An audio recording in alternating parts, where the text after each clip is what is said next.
자, 코로나 바이러스 때문에 여간 걱정이 많은 것이 아닌 것 같습니다. 온 나라도 그렇고 온 세상까지도 그렇습니다. 불과 1주 전만 해도 잠잠해지는가 싶었는데 갑자기 이렇게 번지게 되네요. 특히 대구의 신천지 교회 때문에 모두가 다 고통하는 것 같습니다.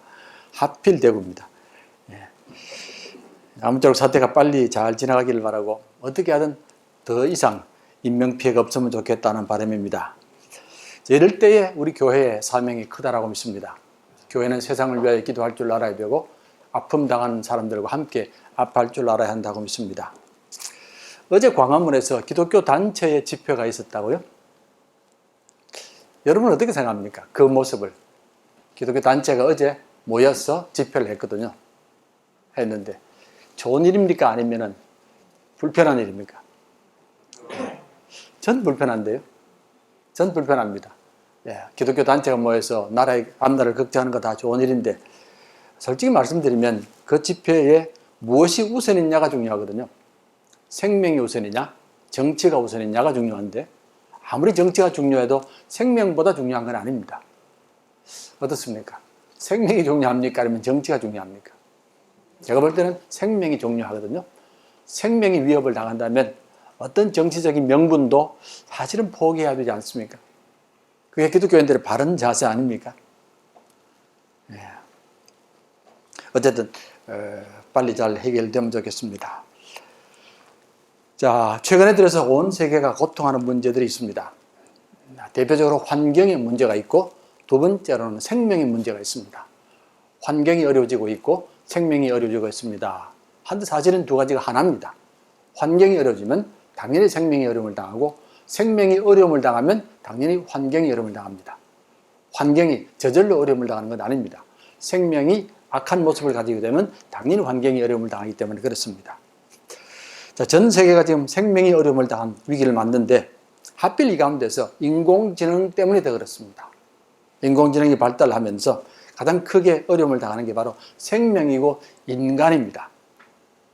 자, 이게 무슨 뜻인지 아시겠습니까? 인공지능 때문에 생명이 어려움을 당하고 인간이 어려움을 당합니다. 벌써 인공지능 시대가 시작이 되어버렸습니다. 이건 역사상 경험하지 못한 새로운 시대가 시작이 되는 겁니다. 모두들 신기하기도 하고 또 이상하기도 하고 또 두렵기도 하고 그렇습니다.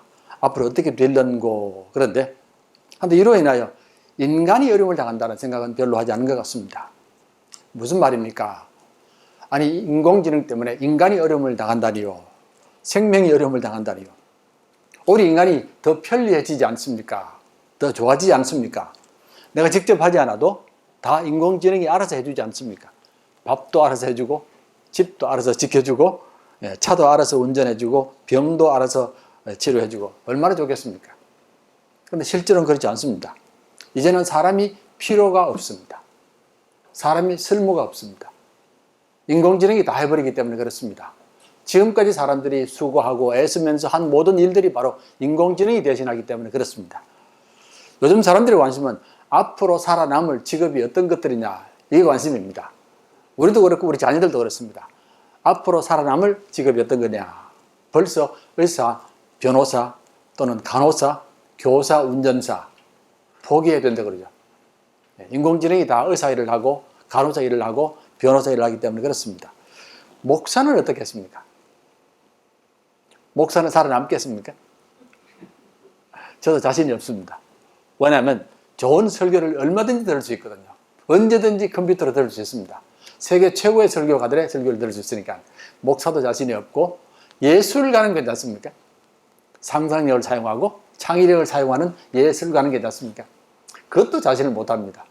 이미 인공지능이 만든 음악들이 나오기 시작하고 미술들이 나오기 시작하는데요. 그러니까 이것도 자신이 없는 겁니다. 자, 이렇게 되면 사람이 쓸모가 없어지게 되는 겁니다. 이게 큰 걱정입니다. 이를 가리켜서 새로운 계급이 나왔다고 합니다. 무용 계급입니다. 이름하여 무용 계급. 소용이 없는 계급이란 말입니다. 노동자 계급이 있었고 한데 노동자들은 할 일이 있습니다. 그런데 무용 계급은 할 일이 없다 그 말입니다. 이런 사람들이 수없이 생길 것이다. 그렇지 않아도 은퇴하신 분들 어려움을 당하는데 앞으로 더 어려움을 당할 수도 있습니다. 아울러서 돈도 일부 사람들에게 몰리게 될 것입니다. 엄청난 돈들이 일부 사람들에게, 그것도 젊은 사람들에게 불과 20대 사람들에게 엄청난 돈이 몰립니다. 벌써부터 20대가 연봉이 억이 넘는 사람이 많습니다. 컴퓨터를 다루고 인공지능을 다루면 그런 일이 벌어지게 되는 겁니다. 미국의 한 대통령 후보가 이런 공약을 내걸었습니다. 내가 대통령이 되면 모든 백성들에게 매달 1,000불씩 주겠다고. 이런 공약을 내걸었습니다. 그러니까 사람들이 깜짝 놀랐습니다. 저런 미친 사람이 있느냐고, 무슨 공약이 저런 공약이 다 있느냐고 이렇게 했는데 점점 지지자가 많아집니다. 점점. 그분의 주장이 이렇습니다. 앞으로는 일부 사람들이 돈을 다 가져간다는 겁니다. 수많은 사람이 직업도 없어지게 되고 돈이 없다는 겁니다. 그러면 일부 사람이 나누어야 되지. 돈을 가진 사람이 나눠줘야 되지 않느냐는 그런 말입니다. 제가 알래스카를 몇 번 갔는데 알래스카 갔더니 알래스카에 사는 것만으로도 돈을 받습니다. 한 달에 1,000불 가까이 받습니다. 거기 살기 때문에, 추운데 살기 때문에 그렇습니다. 그 비슷합니다. 자, 제게는 큰 걱정 하나가 있습니다. 하나님이 필요 없습니다. 이제는 더 이상 하나님이 필요 없게 되었습니다. 하나님의 자리도 없고 하나님의 필요도 없고 오히려 하나님이 걸림돌처럼 될 것입니다. 자, 하나님께서 만드신 세상인데, 하나님이 사랑하시는 세상인데, 하나님이 돌보시는 세상인데 더 이상 세상이 하나님을 필요로 하지 않습니다. 그럼 앞으로 세상이 어떻게 되겠느냐 하는 그런 말입니다. 앞에 그림이 보이시죠? 예, 그림을 보이면 좋겠습니다. 자, 예수님이 잃어버린 양을 찾아서 어깨에 둘러매고 오는 그림입니다. 참으로 은혜로운 그림이고 우리가 좋아하는 그림입니다. 예수님의 모습도 좋고 양의 모습도 좋습니다. 그런데 실제로 이 그림의 배경을 생각해 보면 은혜롭기만 한 그림은 아닙니다. 왜냐하면 들에 99마리가 있습니다. 한 마리 찾은 건 좋지만 들에 버려진 99마리가 있습니다. 이들을 어떻게 하겠습니까? 이들을 버려두고 왔으니까 이들을 어떻게 하겠습니까? 혹시 예수님께서 잘못 생각하신 건 아닙니까? 99마리가 덜에 있는데 그 한 마리 찾으려고 버렸습니다. 자, 양 주위에는 항상 늑대들이 서성거립니다. 양은 1,000마리가 모이고 10,000마리가 모여도 늑대 한 마리를 감당을 못합니다. 그걸 아시면서 어떻게 이렇게 할 수 있느냐 그 말입니다. 당연히 포기해야 되잖아요. 한 마리를 포기해야 되지 않습니까? 그래야 99마리가 사는데요. 그럴 수밖에 없습니다.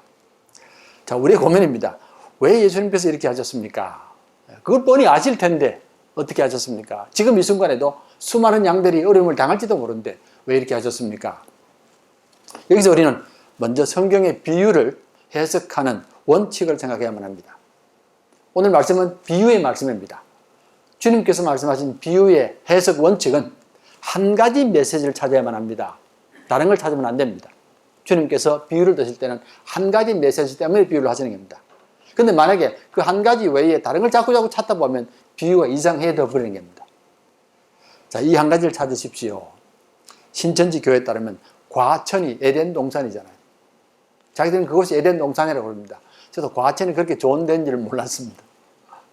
과천, 과일이 있는 개울이라고 그러니까 에덴 동산하고 비슷하지 않습니까? 이렇게 해석하면 비유가 이상하게 되는 겁니다. 자, 세상은 이 그림을 볼 때 어떻게 보겠습니까? 당연히 바보 같은 그림이지, 어리석은 그림이지, 이런 그림이 어딨냐라고 말할 겁니다. 무엇보다도 99마리를 생각해야 되지. 어떻게 한 마리 때문에 99마리를 희생시키느냐, 말도 안 된다 그 말입니다. 당연히 99에 비하면 하나는 아무것도 아닙니다. 얼마든지 버릴 수 있고 실제로 버려야만 합니다. 자, 그러면 왜 예수님께서 한 마리를 찾으셨습니까? 자, 기독교 신앙은 생명을 가장 위대한 가치로 여기는 신앙입니다. 어떤 가치도 생명의 가치를 넘어서는 안 됩니다. 하나님이 세상을 만드셨습니다. 가장 먼저 빛을 만드셨고 그 다음에 하늘을 만드셨고 땅을 만드셨습니다. 하늘에는 해와 달과 별들을 만드셨고 그 다음에 동물들을 만드셨고 마지막에는 사람을 만들었습니다. 그리고 안식하셨습니다. 이 모든 것을 다 마치시고 하나님께서 사람에게 이 모든 것들을 다스리고 정복하라고 책임을 맡겨주십니다. 자, 이 선포, 온 세상이 뒤집히는 선포입니다. 온 우주가 뒤집히는 선포입니다. 아니, 어떻게 사람이 태양을 다스립니까? 사람이 달을 다스립니까? 어떻게 별을 다스립니까? 해와 달, 별. 우리 모두가 섬길 신들입니다. 우리는 조상 대대로 태양을 섬겼고 조상 대대로 달을 섬겼고 조상 대대로 별을 섬겼습니다. 그것만 아닙니다. 하늘에 있는 새들도 섬겼고 땅 위에 동물들도 섬겼고 물속에 물고기까지 섬겼습니다. 물속에 용왕님도 섬겼습니다. 대대로 그것들을 섬겼습니다. 어떻게 우리가 그것들을 다스립니까? 말도 안 된다는 그 말입니다. 하지만 성경은 말합니다. 이것들이 결코 신이 아니다. 결코 섬길 신이 아니라 그 말입니다. 이것들은 하나님께서 만드신 피조물이다. 너희가 피조물인 것처럼 이것들도 똑같이 피조물이다. 자, 특히 해와 달은 스스로 빛을 내는 것이 아니다.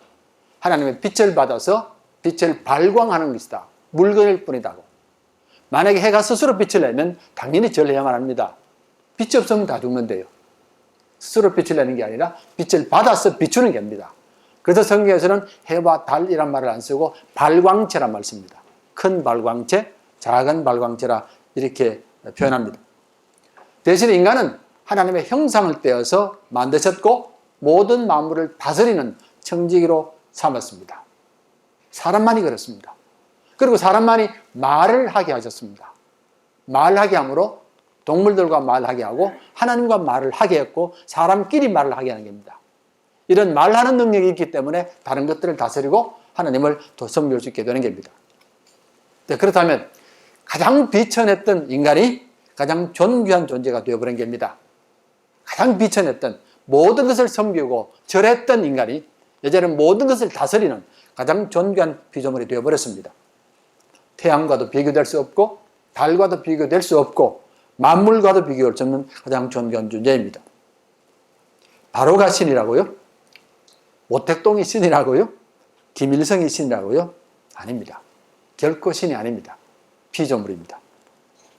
생명이 가장 소중하다는 것, 어떤 생명도 버릴 수 없다는 것, 숫자로 따질 것이 아니라 이익으로 따질 것이 아니라 생명 자체를 따져야 한다는 그런 말입니다. 이스라엘 백성들이 애굽에서 나왔습니다. 400년간 종살이하고 나왔습니다. 모든 면에서 만신창이 된 사람들입니다. 네.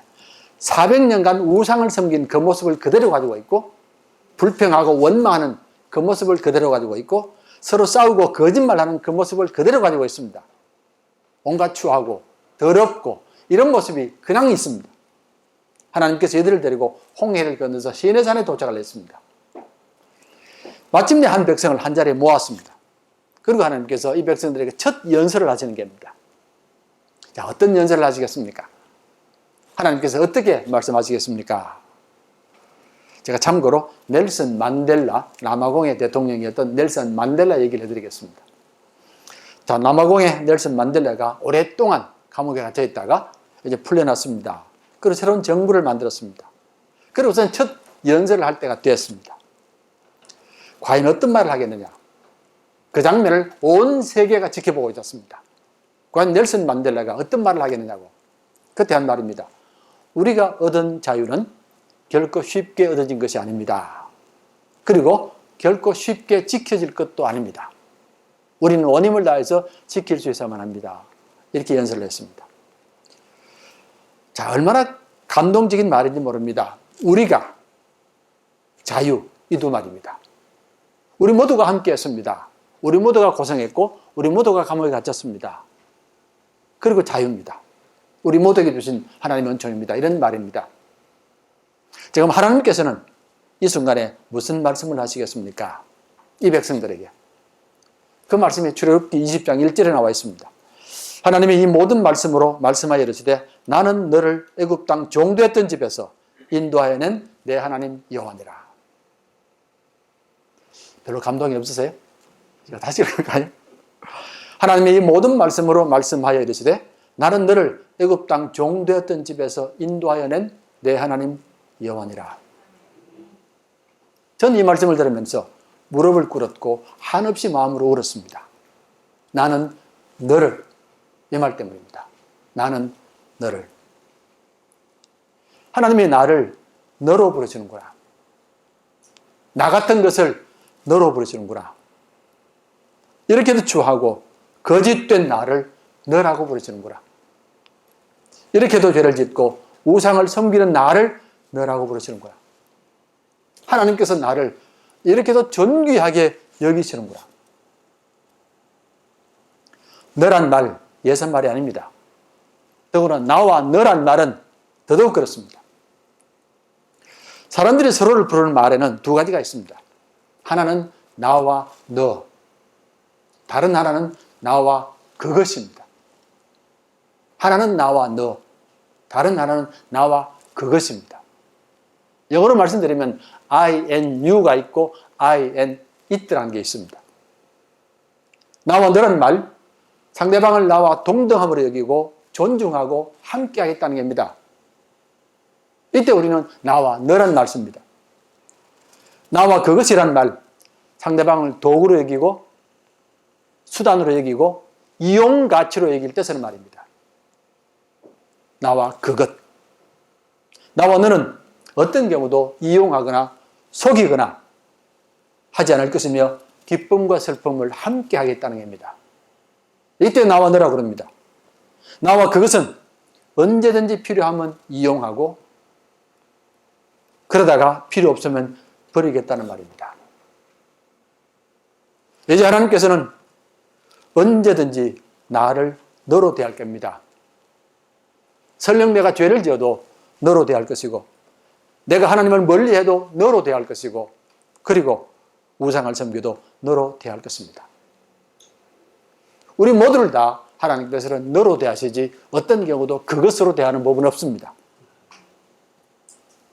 세상 모든 사람이 그것으로 대해도 하나님만은 우리를 너로 대하십니다. 미국의 유명한 커피집 중에 스타벅스라고 있지 않습니까? 우리말로 별다방인데 이 커피집은 미국만 아니고 전 세계 어디 가도 제일 비싼 커피집입니다. 근데 이유를 잘 모르겠습니다. 왜 이 커피집이 이렇게 비싼지, 왜 사람이 이렇게 몰리는지는 모르겠습니다. 커피 맛이 특별히 더 좋은 것도 아닙니다. 그보다 더 좋은 커피도 많고, 근데 가격이 굉장히 비싸잖아요. 많이 비쌉니다. 그런데 왜 이렇게 하느냐 싶은데 비결이 다른 데 있습니다. 스타벅스는 처음부터 우리는 커피를 파는 것이 아니라 문화를 판다고 그랬습니다. 문화를 판다고? 그 말이 무슨 말이겠습니까?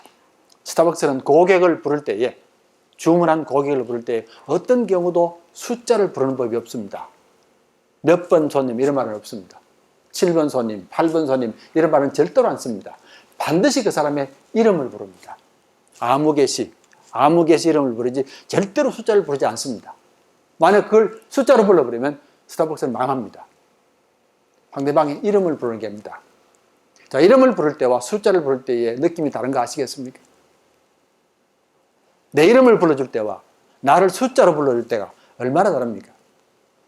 숫자를 부른다는 말은 그 사람을 죄수로 취급한다는 말입니다. 사람을 숫자로 부르는 것은 감옥밖에 없습니다. 몇 번 이 말입니다.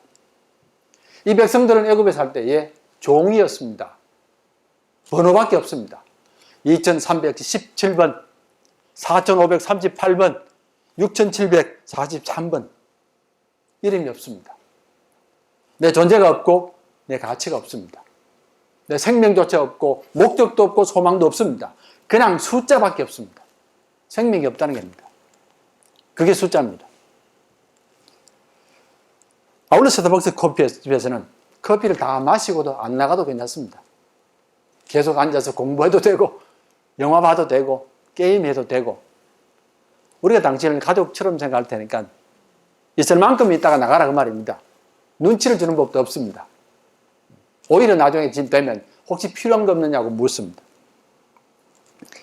자, 본문으로 돌아가겠습니다. 왜 한 마리를 찾아 나섰습니까? 생명이기 때문에 그렇습니다. 생명이기 때문에 찾아 나섰습니다. 생명이라면 반드시 찾아야 되고 내 자식이라면 찾을 수밖에 없습니다. 그 자식의 모습이 어떤 모습이라도 아버지와 어머니는 찾을 수밖에 없습니다. 생명은 어떤 경우도 숫자를 생각해서는 안 됩니다. 생명과 숫자는 아무 관계가 없습니다. 아무리 내게 양이 많을지라도 모두가 다 소중한 생명들입니다. 천마리 만마리라도 생명들입니다. 그러기 어떤 경우도 그 생명들을 숫자로 불러서는 안 된다는 말입니다. 그렇다면 한 마리를 잃어버린 것이 아니고 생명을 잃어버린 겁니다. 한 마리를 찾은 게 아니라 생명을 찾은 겁니다. 99마리를 어떻게 하느냐고 그건 메시지가 다른 메시지입니다. 주님은 한 마리가 아니라 생명을 찾으셨습니다. 이것이 본문의 메시지입니다. 요즘 사람들은 자꾸 사람의 쓸모를 생각합니다. 쓸모 있어야 되지, 쓸모 없으면 버려야 되지 라고 생각합니다. 하지만 생명 가운데에 쓸모없는 생명이 많습니다. 억울하게 쓸모없는 사람들이 많습니다. 그럼 그 사람들은 다 버려야 됩니다. 그러지 않습니다. 생명은 생명 자체가 가치가 있기 때문에 그렇습니다. 주님은 아셨습니다. 한 마리 양이 길을 잃어버렸을 때에 얼마나 고통하는지를. 얼마나 두렵겠습니까? 무리로부터 떨어졌는데, 부모로부터 떨어졌는데 얼마나 두렵겠습니까? 광야는 양이 홀로 살 수 있는 곳이 아닙니다. 반드시 부모가 함께 있어야 되고 목자가 함께 있어야만 합니다. 어떤 것도 위험이 없는 곳이 없고 아무리 친구들이 있어도 위험이 다가옵니다. 아무리 경험이 많아도 위험이 다가옵니다. 광야는 우리의 인생길과 같습니다. 내가 아무리 경험이 많고 아무리 지식이 있어도 아무리 주위에 사람이 있어도 목자가 없으면 늑대에게 어려움을 당할 수밖에 없습니다. 전 성지순례 가면 꼭 찾는 곳이 하나 있습니다. 좀처럼 다른 사람이 안 찾는 곳입니다. 제가 광야를 찾습니다. 그리고 광야에서 하룻밤을 잡니다. 그 넓은 광야에서 하룻밤을 잡니다. 근데 거기 잡으면 얼마나 황홀한지 모릅니다. 태고의 신비를 느낄 수 있습니다. 광야는 아무 문명도 없고 태고 모습이 그대로 남아 있습니다. 얼마나 신비한지 모릅니다. 한 번은 교인들과 함께 가서 제가 그랬습니다. 너무 광활한 광야니까 멀리 흩어지라고, 혼자서 흩어지라고 그랬습니다. 우리 눈에 보일 만큼 흩어지라고 그랬습니다. 그리고 각자가 기도하시라고. 저도 멀리 떨어져서 기도하는데 기도하는 동안에 그만 갑자기 날이 어두워졌습니다. 순식간에 광야에 어둠이 덮치더라니까요. 서둘러 가야 되겠다고 싶어서 막 달리는데 10분도 안 돼서 완전히 허감이 되는 겁니다. 제 손도 안 보이고 제 발도 안 보이고 순식간에 죽겠다 싶은 생각이 들더라니까요. 고함을 지르고 해도 소리도 안 들리고 죽는다 싶었는데 다행히 제가 안 오니까 사람들이 찾아 나서서 또 살았습니다. 자, 모두가 살기 원했던 100세 아닙니까? 100세가 되면 너무 좋을 것 같고 춤출 것 같았는데 앞으로 어떻게 살고 앞으로 30년을 어떻게 살고 40년을 어떻게 살고 두려움이 다가오는 겁니다. 당연히 목자가 있어야만 합니다. 기독교의 가장 큰 가르침 중에 하나는 우리 하나님이 찾아오시는 하나님이라는 겁니다. 우리 하나님은 찾아오시는 분이지 기다리는 분이 아닙니다. 아니면 나를 따르라고 말하는 분도 아닙니다. 하나님이 먼저 우리를 찾아옵니다. 우리가 집에 있든 도시에 있든 감옥에 있든 광야에 있든 우리를 찾아오시는 하나님입니다. 우리가 부르지 않아도 찾아오십니다. 왜냐하면 생명을 지은 분이기 때문에 그렇습니다. 부모이기 때문에 그렇습니다. 아무리 자식이 악한 일을 해도 부모는 찾아갑니다. 주님께서는 우리를 찾아오셨습니다. 우리가 부르지 않았는데도 찾아오셨고 우리가 악한 일을 하는데도 찾아오셨고 하나님을 배척하고 조롱하는데도 찾아오셨습니다. 우리의 생명을 지으셨기 때문에 그렇습니다. 이제 우리들은 그분의 손을 붙드셔야만 되고 그분의 손을 잡고서 광야의 길을 걸어가셔야만 합니다.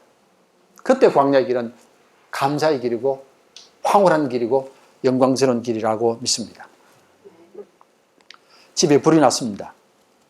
부모는 일하러 나갔고 아이들만 남았습니다. 불이 나니까 아이들이 서둘러 지붕 위로 올라갔습니다. 온 집에 연기가 가득했습니다. 자, 소식을 듣고 부모가 달려왔습니다. 그런데 연기가 꽉 차서 올라갈 길이 없더랍니다. 그런데 아이들이 지붕 위에 있는 걸 봤습니다. 고함을 질렀습니다. 얘들아, 뛰어내려라. 뛰어내라고. 그러니까 아이들이 하는 말이 아빠가 안 보여요. 연기 때문에 안 보인다고. 그러니까 아버지가 외칩니다. 네가 나를 못 봐도 내가 너를 보고 있다고. 뛰어내리라고 그랬습니다. 미국의 유명한 신학자의 말입니다. 예수 믿는 사람들은 날마다 2개의 손잡이를 가지고 사는 사람들입니다. 하나는 두려움이라는 손잡이, 하나는 믿음이라는 손잡이입니다. 예수 믿는 사람들에게도 항상 두려움이 다가옵니다.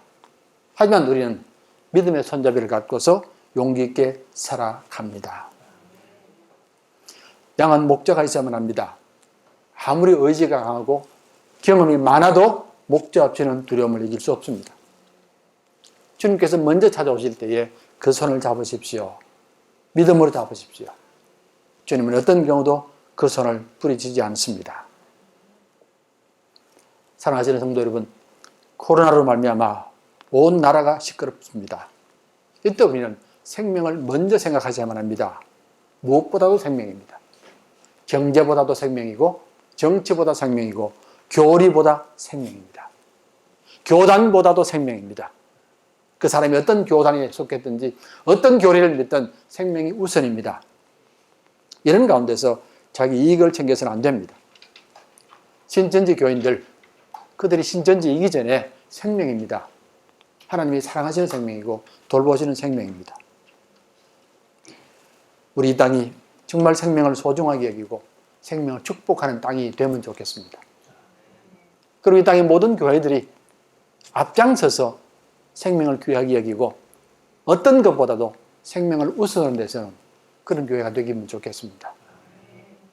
우리 인장제일교회가 이 거룩한 사명과 축복에 함께할 수 있기를 주의 이름으로 축원합니다.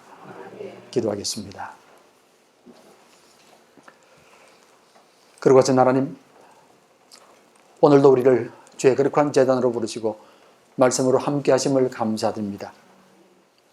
이제 우리를 너라고 부르시고 복되게 하시며 존귀하게 하신 하나님, 우리의 여정을 여기까지 인도하시고 도와주심을 감사하옵고 앞날도 인도해 주실 줄로 믿습니다. 한날을 거룩하게 하시며 소망으로 복주신 날 모든 생명들이 새 힘을 얻고 하나님을 찬송해야 하지만 수많은 생명들이 이전에 나오지도 못하고 함께하지 못하는 안타까움을 겪습니다. 인간의 죄가 하늘까지 닿았고 땅끝까지 뻗어갔고 우리의 폐 깊은 곳까지 닿았습니다. 우리를 불쌍히 여기며 은혜로 새롭게 해 주시옵소서. 은혜로 생명을 얻었지만 사랑하지 못하며 미워했습니다. 은혜로 땅을 얻었지만 돌보지 못하고 탐욕으로 이용했습니다. 은혜로 교회를 얻었지만 우리 스스로 희생하지 못하며 우리 이익에 매달렸음을 용서해 주시옵소서. 이번에 아픔이 다시금 이 땅을 새롭게 하는, 그리고 생명을 새롭게 하는 하나님의 거룩한 능력과 눈물 되게 도와주옵시고 무엇보다도 교회가 주님 앞에 무릎 꿇으며 생명보다 헛된 것들을 따랐던 모습을 버리게 도와주시옵소서. 예수님 이름으로 기도하옵나이다. 아멘.